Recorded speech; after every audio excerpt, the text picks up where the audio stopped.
저는 이제 마이크로칩에서 모터 제어를 담당하고 있는 한동엽 대리라고 합니다. 그래서 이제 오늘 지금부터 PLC 모터의 제어에 대해서 알아보도록 하겠습니다. 오늘 사용할 데모보드는 미리 말씀드렸던 것처럼 MCLV2라고 불리는 이제 모터 컨트롤 로우 볼테이지라고 불리는 저희 삼상 PLC 모터 제어용 데모보드와 이제 24V짜리 PLC 모터, 그리고 디버그 프로그램을 그 MCU에 다운로드하기 위한 이제 디버거가 있고요. 그리고 통신을 위해서 USB 케이블이랑 이제 RS232 케이블이 있으면 오늘 데모를 이제 진행하시는데 무리가 없습니다. 오늘 이 강의를 이제 들으시면요, 이제 모터 제어를 위한 이제 DSP의 이제 페리페럴이 무엇이 있는지 아실 수 있고요. 그리고 BLC 모터의 기본적인 원리와 BLC 모터를 제어하기 위한 방법에는 어떤 방법들이 있는지, 그리고 이제 마이크로칩에서 제공하는 XC 스코프를 이용해서 보다 쉬운 디버깅을 체험해 보실 수 있습니다. 전체적인 목차는 다음과 같습니다. BLC 모터에 대해서 잠깐 알아볼 거고요. 그리고 이제 DSP에는 어떤 것이 있는지, DSP에서 이제 모터 제어를 위한 페리페럴은 또 어떤 것이 있는지 알아볼 거고요. 그리고 라이브 디버깅을 위해서 XC 스코프는 무엇인지 한번 잠깐 알아볼 것입니다. 그리고 BLC 모터를 이제 돌리기 위한 실제 강제 구동, 그리고 센서드 구형파 제어까지 할 거고요. 이제 크로즈 루프 제어는 무엇인지 한번 알아보고요. 그리고 센서레스 구형파 제어는 어떻게 하는 것인지, 마지막으로 이제 벡터 제어는 어떻게 하는 것인지를 오늘 강의를 요약하고 마무리하도록 하겠습니다. 그럼 첫 번째로 이제 BLC 모터란 어떤 것인지에 대해서 알아보도록 하겠습니다. BLDC 모터의 단면은 이 오른쪽 그림과 같이 생겼습니다. 여기에서 이제 안쪽은 이제 회전자라고 하고요. 영어로 이제 로터라고 부르죠. 그래서 실제 이제 모터가 돌아가는 부분이 있고요. 이 밖에는 이제 고정자, 이제 스테이터라고 되어 있는 부분이 있습니다. 이 스테이터라는 거는 이제 단순한 철심이고요. 이 철심 사이사이에 이러한 권선들이 많이 감겨 있는 것을 이제 보신 적이 있었을 겁니다.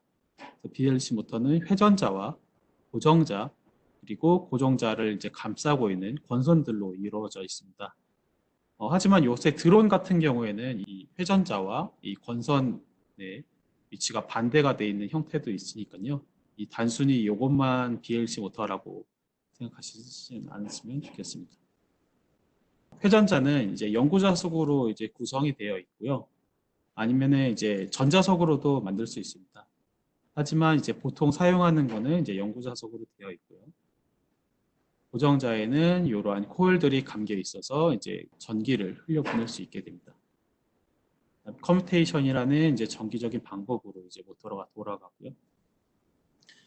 이러한 BLC의 특징은 DC 모터와 다르게 접점 그 고정자와 회전자에 그 기계적인 마찰되는 부분이 없습니다. 그래서 이제 전기가 통함에도 불구하고 전혀 이제 스파크가 튀지 않기 때문에 공장 같은 데서 분진이 많은 환경에서도 폭발성 환경에서 보다 안전하고요. 그리고 DC 모터보다 더욱 선명하고 소음도 적고요. 빠르고 이제 효율적으로 제어할 수 있기 때문에 고효율을 이제 요구를 하는 요즘 같은 데서는 이제 전기 자동차 같은 부분에서 많이 사용하고 있습니다. 그래서 기계적인 마찰이 없기 때문에 소음도 더 적고요. 제어적인 신뢰도도 훨씬 더 높게 됩니다. 또한 DC 모터와 다르게 이제 선형적인 전류와 토크 관계가 유지가 되기 때문에 제어 특성에 따라서 더 부드러운 이제 가속도 또는 일정한 토크 제어를 수행할 수 있고요. 그 다음에 이제 모터 이제 스펙에 좀 더 과한 부하가 생겼을 때도 DC 모터보다 좀 양호한 성능을 띠게 됩니다. DC 모터와 다르게 하지만 이러한 장점이 있음에도 불구하고 아직도 DC 모터가 사용되고 BLC 모터가 사용되지 않는 단점은 BLC 모터는 이제 전자적인 제어가 부가적으로 필요한 단점이 있고요. 하지만 이러한 단점만 극복하게 되면은 더 많은 장점을 취득할 수 있다는 이득이 있습니다. 그래서 BLC 모터를 간단히 삼상 BLC 모터를 간단히 이제 전기적으로 특성을 나타내면요, 이런 식으로 삼성 결선을 나타낼 수 있습니다. 그래서 각 결선은 이제 120도의 위상차를 가지고 있고요. 여기는 이제 120도의 이제 위상차를 가지고 있습니다. 이때 G에서 R 쪽으로 전기를 흐르게 되면은 여기 전기가 이렇게 흐르고요. 그래서 여기에 극성이 이제 바뀌게 됩니다.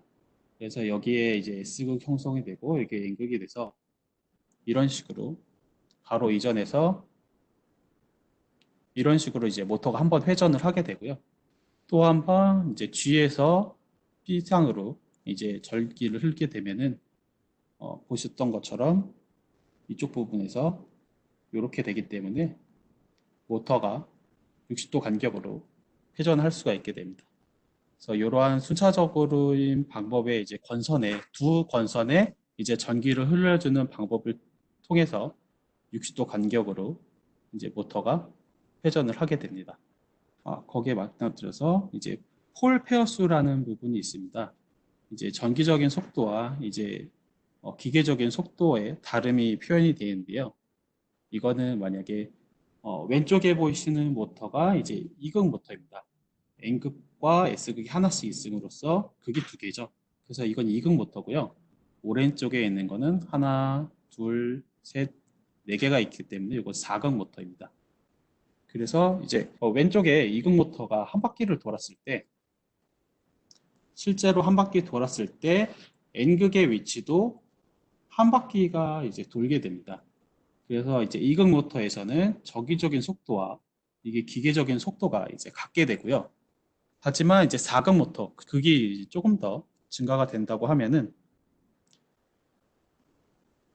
이런 식으로 실제 기계적으로는 이제 180도만 돌았지만 전기적으로는 N극에서 다시 N극으로 갔기 때문에 이제 360도가 돌아가게 된 겁니다. 그래서 기계적인 속도에서 폴 페어라는 부분은 NS 한 극이 이제 한 폴 페어고요. 4극 모터는 이 폴 페어가 되는 거죠.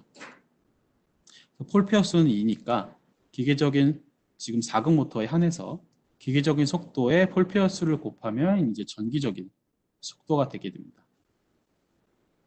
다시 한번 말씀드리면은 이제 2극 모터에서는 N극과 S극이 있고요.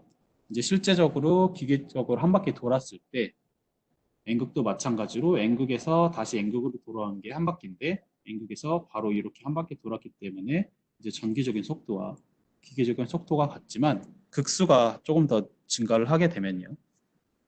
실제로는 기계적으로는 이제 180도만 돌았지만 전기적으로는 이제 N극에서 다시 N극으로 갔기 때문에 360도가 돌아가게 된 겁니다.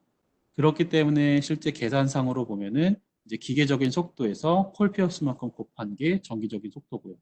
그래서 극수가 이제 2극을 초과하게 되면은 전기적인 속도가 기계적인 속도보다 더 빠르게 됩니다. 그래서 예를 들어서 1000rpm 정도 되면은 이제 전기적인 속도는 4극 모터에 한해서 이제 20,000rpm이 되는 거죠.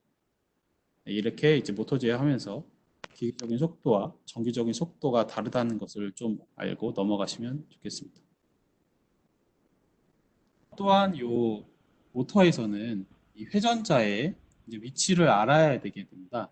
위치를 알아야 되길 때 이런 홀 센서를 사용하게 되는데요. 홀 센서가 이런 식으로 이제 달려 있습니다. 보시면은 아까 전에 모터를 보셨을 때 이제 120도 간격으로 구성되어 있었잖아요. 그러면 실제로 120도라면은 여기가 아니라 여기랑 이 위치랑 이렇게 달려있을 것처럼 보이지만 하지만 홀 센서라는 거는 이제 전기적인 위치를 찾아내는 것이기 때문에 실제적으로 전기적으로 여기가 이제 120도가 되는 거죠. 아까와 마찬가지로 지금 2극 모터에서는 전기적으로 이제 360도가 이렇게지만 실제 이제 극수가 높아짐에 따라서 전기적으로 360도가 돌아도 이 정도 180도밖에 안 됩니다. 얘 같은 경우에는 거의 한 8극 모터 정도가 이제 되는 거죠. 그래서 홀 센서는 이제 기계적인 이제 120도 위치가 아니라 전기적인 위치에서 이제 설치된다는 점 이제 하시고요. 기본적인 토폴로지입니다. 3, 4 하프 브릿지가 총 3개가 설치가 되어 있고요. 각 상에는 이제 하이 사이드와 로이 사이드에 이제 FET가 하나씩 이제 설치가 되어 있습니다. 그래서 삼산 BLC 모터를 돌리기 위해서는 총 6개의 FET가 필요로 하고요. 여기에 이제 컴플리멘터리 이제 PWM이라고 나와 있는 부분이 있는데요. 컴플리멘터리라는 부분은 한국어로는 상부 동작이라고 말을 하고 있고요. 하이 사이드가 로우일 때는 이제 로우 사이드는 하이고요. 반대로 하이 사이드가 하이면은 이제 로우 사이드는 이제 로우라서 항상 한 상 기준으로 하이 사이드와 로우 사이드가 반대로 이제 돌아가는 것을 이제 컴플리멘터리라고 합니다. 이렇게 되는 이제 스위치의 온오프를 통해서 그 온오프의 이제 듀티를 조절함으로써 BLC 모터를 이제 구동할 수가 있습니다. 이제 BLC 모터를 제어하기 위한 이제 DSP에서 MCU에 대해서 간단히 설명드리고 넘어가도록 하겠습니다. 오늘 소개해드릴 거는 이제 16비트 MCU이고요. 16비트 MCU에 이제 DSP기라고 이제 계산 엔진이 추가된 16비트 MCU입니다. 이 MCU가 처음에는 이제 40Hz에서 이제 70Hz, 현재는 이제 100Hz까지 빠르게 되고요. 그 다음은 점점 F에서 E, 그리고 C, 그다음 아마 A로 이제 넘어가면서 이제 점점 MCU의 성능은 좋아지게 됩니다. 하지만 이제 가격은 이제 비슷하게 되는 거죠. 그래서 최근 이제 DSP33CK 같은 경우에서는 최대 이제 100Hz까지 이제 연산 속도를 가지고 있고요. 128KB에서 256KB까지 이제 프레시를 가지고 있고, 램도 이제 16KB에서 24KB까지 이제 가지고 있게 됩니다. 물론 이제 오토모티브 이제 큐백 그레이드를 가지고 있고요. 여기에서는 이제 모터 컨트롤을 위한 이제 PWM이 16채널을 갖고 있기 때문에 이 2개의 이제 BLC 모터와 1개의 DC 모터를 이제 구동을 할 수가 있습니다. OP앰프는 이제 3개가 내장되어 있기 때문에 이제 전류를 읽기 위한 OP앰프를 따로 외부에 달지 않아도 되기 때문에 하드웨어적인 이제 요소가 비용이 좀 저감할 수 있고요. ADC도 12비트까지 이제 가능하게 됩니다. 총 3개의 이제 블럭이 있고요. 오늘은 요 MCU를 가지고 사용해 볼 거고요. 여기에서 이제 모터제를 위한 이제 페리페럴을 간단히 보고 넘어가도록 하겠습니다. 우선 첫 번째로 이제 아날로그 투 디지털 컨버터입니다. 아날로그 투 디지털 컨버터는 이러한 이제 아날로그 신호를 실제 이제 디지털로 이제 변경을 해서 숫자 등으로 이제 변경을 해서 우리가 계산할 수 있는 그런 값을 얻어내는 거죠. 우리는 이제 모터에 백 EMF라든가 아니면 전류 같은 이 아날로그 신호를 ADC를 통해서 이제 디지털 값으로 받아들일 거고요. 최대 이제 12비트까지 가능한 MCU입니다. 데이터 값을 캡처를 할 때 여러 가지 방법이 있는데요. 4개의 채널을 이제 동시에 샘플링하는 방법이 있고요. 그리고 이제 순차적으로 하나 샘플링 완료가 됐으면은 그 다음 샘플링 하고, 그 샘플링이 완료되면 다음 샘플링을 하게 됩니다. 순차적인 방법도 있는데 이제 모터 제어에서는 동시 샘플링만 하게 됩니다. 왜냐하면은 한 시점에 값을 받아서 그 시점을 기준으로 이제 계산을 해야 되기 때문에 순차적으로 계산을 하게 되면 점점 오차가 쌓여지게 됩니다. 그래서 이 간격이 매우 작으면은 이제 상관이 없지만, 그래도 조금 MCU이기 때문에 어느 정도 이제 시간 간격이 있기 때문에 항상 이렇게 동시에 샘플링하는 것을 추천드리고요. 아니면은 제어 코드에 문제가 없음에도 불구하고 모터가 제어가 안 될 수도 있습니다. 그 다음은 이제 QEI라는 페리페럴인데요. 이거는 이제 엔코더를 사용하실 때 사용할 수 있는 페리페럴입니다. 나중에 이제 엔코더를 사용하게 되면은 이거를 페리페럴이 없으면은 이제 코드를 짜고 하셔야 되는데, 그런 거 필요 없이 이러한 페리페럴만 사용해서 하셔서 레지스터만 불러오게 되기 때문에 보다 좀 더 편리하게 이제 사용하실 수 있고요.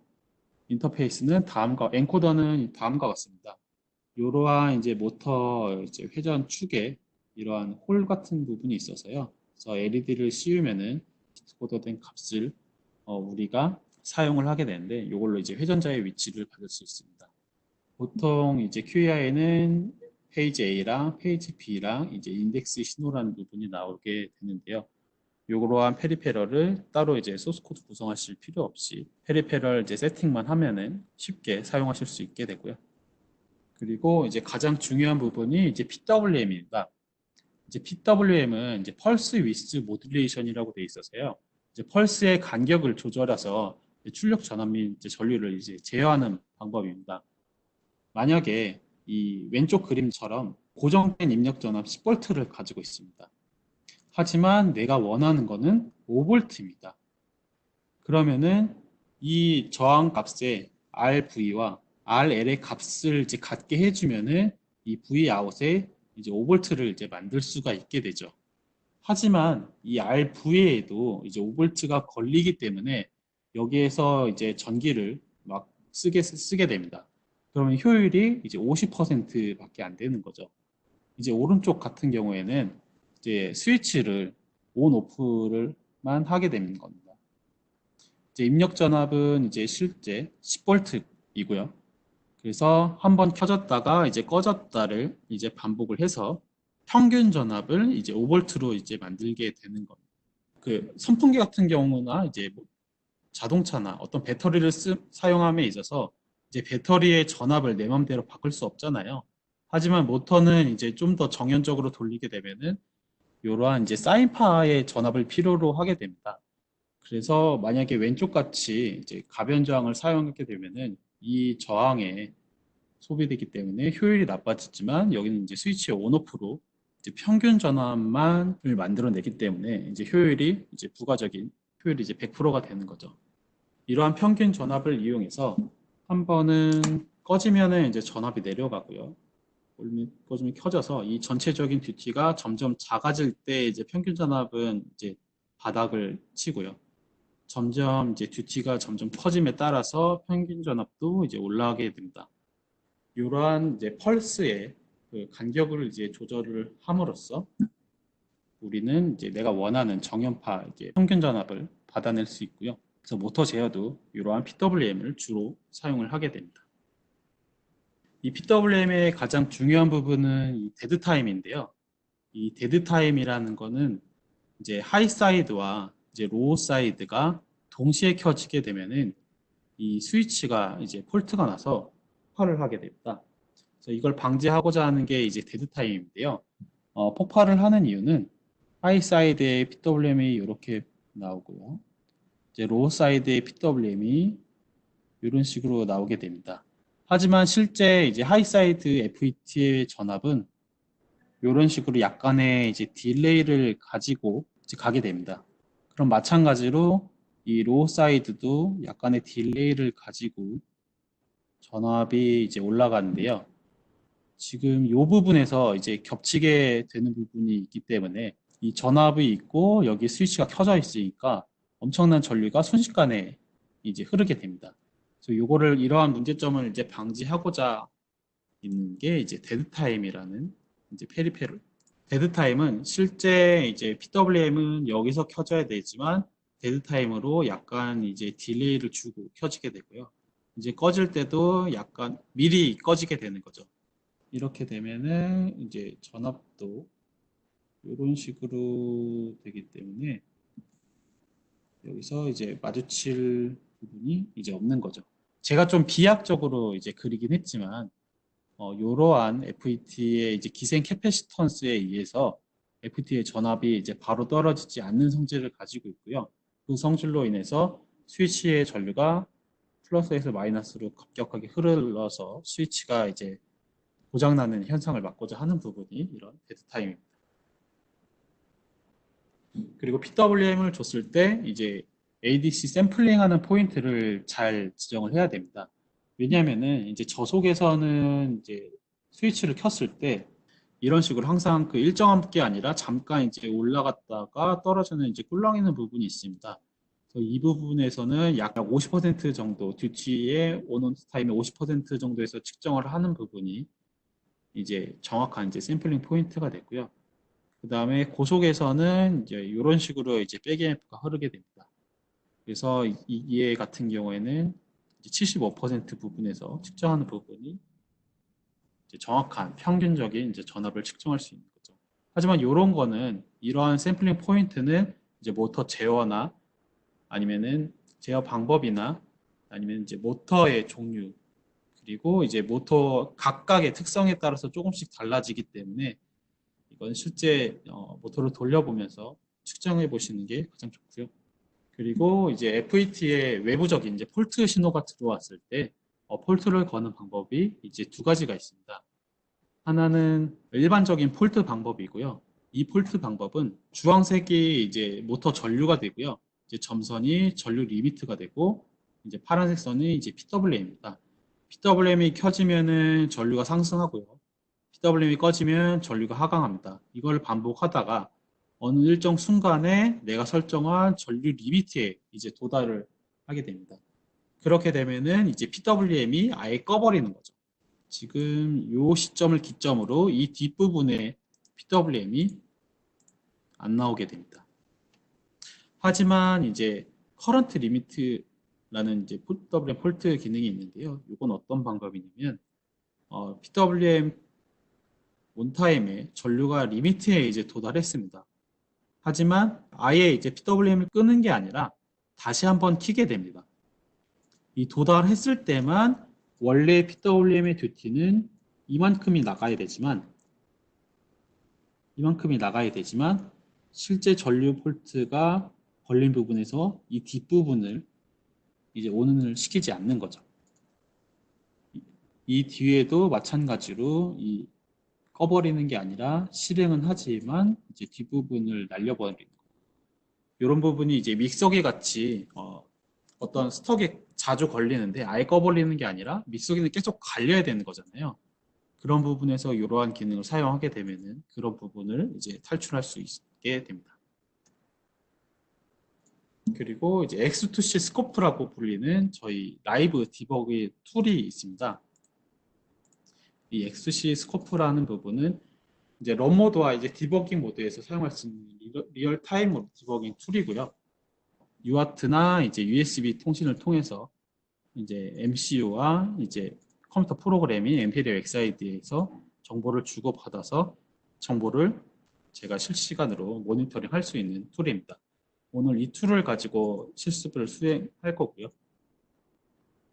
그래서 이제 DSPIC 3324 시리즈나 33 시리즈 또 이제 픽32 등 SMC 시리즈 위한 이제 MCU를 위해서 간단한 이제 코드만 추가하게 되면은 이제 라이브 디버깅이 되고요.